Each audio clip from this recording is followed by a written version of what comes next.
ସାରଳା ପୀଠରେ ଆମର 5 ଦିନ ବ୍ୟାପୀ ଯଜ୍ଞ କାର୍ଯ୍ୟ ଅନୁଷ୍ଠିତ ହୁଏ। ପଣା ସଂକ୍ରାନ୍ତି ପୂର୍ବ ଦିନ ଆମର କଳସ ଯାତ୍ରା କରାଯାଇ ଘଟ ସ୍ଥାପନା କରାଯାଏ ଏବଂ ପଣା ସଂକ୍ରାନ୍ତି ଦିନ ମାଙ୍କର ଝାମୁ ଯାତ୍ରା ଏବଂ ପଣା ସଂକ୍ରାନ୍ତି ପୂର୍ବ ଦିନ ମଧ୍ୟ ରାତିରେ ନିଶିଘଟ ବାହାରି ନିଶିଘଟ ଆସି ସ୍ଥାପନା କରାଯାଏ ଏବଂ ସଂକ୍ରାନ୍ତି ଦିନ ମାଙ୍କର ଝାମୁ ଏବଂ ଅଗ୍ନିରେ ମାଙ୍କର ଅଗ୍ନିରେ ଚାଲନ୍ତି ଏବଂ 5 ଦିନ ବ୍ୟାପୀ ଯଜ୍ଞ ଚାଲିଲା ପରେ ପୂର୍ଣ୍ଣାହୁତି କାର୍ଯ୍ୟ କରାଯାଏ ଏବଂ ବହୁ ପ୍ରକାର ବାଦ୍ୟ ନୃତ୍ୟ ପ୍ରବଚନ ଆଉ ଆମର ସାଂସ୍କୃତିକ କାର୍ଯ୍ୟକ୍ରମ ମଧ୍ୟ ଏଠାରେ କରାଯାଏ। ଏହା 2019 ମସିହାରୁ ଆଜି ପର୍ଯ୍ୟନ୍ତ ଚାଲି ଆସିଛି ନିରନ୍ତର ଭାବେ।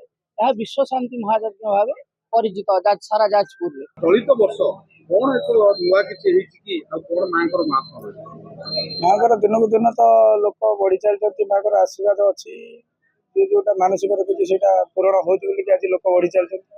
ଏ ବର୍ଷ ମଧ୍ୟ ବହୁତ ଆମେ ଦେଖିଲୁ, ଏ ବର୍ଷ ମଧ୍ୟ ଗତ ବର୍ଷ ଅପେକ୍ଷା ବହୁତ ଲୋକ ହେଇଥିଲେ।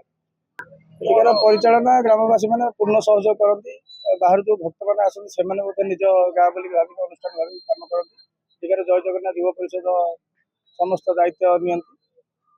ସୁରୁଖୁରୁରେ ସବୁ ଜିନିଷ ହେଇଯାଏ, କିଛି ଅସୁବିଧା ହୁଏ। ଝାମୁ ଯାତ୍ରା ହେଲା ମା ଶାରଳାଙ୍କର ଗୋଟେ ଯାତ୍ରା।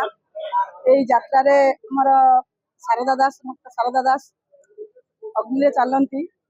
ମାଙ୍କର ଆବିର୍ଭାବ ହୁଏ, ତାଙ୍କ ଦେହରେ ଆବିର୍ଭାବ ହୁଅନ୍ତି ମା। ବହୁତ ଏ ଯାତ୍ରାର ମହାତ୍ମ୍ୟ ଅଛି। ବହୁତ ଦୂର ଦୂରାନ୍ତରୁ ଲୋକ ଆସନ୍ତି। ଆମର ଯାହାକି ଆମର ଗାଁ ଗାଉଁଲିକି ଛାଡ଼ିଦେଲେ କଟକ, ଭୁବନେଶ୍ୱର, ପୁରୀ, କାଲକାଟା, ହାଇଦ୍ରାବାଦ, ମାଦ୍ରାସ, ଦିଲ୍ଲୀ, ବମ୍ବେ ସବୁଆଡୁ ଭକ୍ତମାନେ ଆମର ଆସନ୍ତି ଏ ଝାମୁ ଯାତ୍ରାକୁ ଦେଖିବା ପାଇଁ। ଝାମୁ ଯାତ୍ରାଟା ଆଗରୁ ଆମର 2 ଦିନ ଭିତରେ ସରିଯାଉଥିଲା, କିନ୍ତୁ ଆମର ଝାମୁ ଯାତ୍ରା ଏବେ ଦୀର୍ଘ 9 ଦିନ 10 ଦିନ ଧରି ଚାଲୁଛି। ତା ଭିତରେ ସେ ଝାମୁ ଯାତ୍ରା ଭିତରେ ଆମର ଗୀତା ଯଜ୍ଞ ହଉଛି, ପ୍ରବଚନ ହଉଛି, କୀର୍ତ୍ତନ ବି ହଉଛି, ଓଡ଼ିଶୀ ନୃତ୍ୟ ବି ହୁଏ, ପାଲା ବି ହୁଏ, ବିଭିନ୍ନ ପ୍ରକାର ସାଂସ୍କୃତିକ କାର୍ଯ୍ୟକ୍ରମ ହୁଏ।